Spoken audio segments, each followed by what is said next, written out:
Huwag kayong basta-basta maniniwala sa mga promises na too good to be true. Kanina, galing ako sa bangko. Tapos, habang naghihintay ako sa turn ko, dahil syempre may mga queuing, di ba? Naririnig ko yung isang lolo doon na nagrereklamo sa bangko dahil nawalan siya ng pera. May tumawag sa kanya, nag-o-offer na magbibigay ang bangko ng pera sa kanya, ang kapalit, ibibigay niya yung OTP at ang account number ng lolo. Hindi ko masyadong narinig yung detalye kasi kausap ko din naman yung isang bank manager. Pero kinonfirm sa akin ng bank manager na hindi lang siya ang nag-complain this week.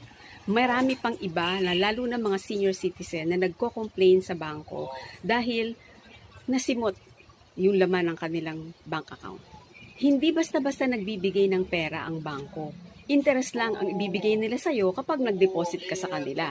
Kaya kapag may tumawag sa inyo at nag-offer ng nakakainganyong offer, pera, opportunity, sponsorship, or kung ano-ano man yan, huwag kayong maniniwala.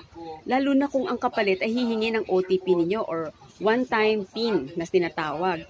Kasi pwedeng ma-access nung hacker na yon o spammer na yon yung account niyo at palitan yung password ng inyong mga accounts. Kaya wag basta maniniwala sa mga pangakong parang masyadong kaakit-akit pero may kapalit.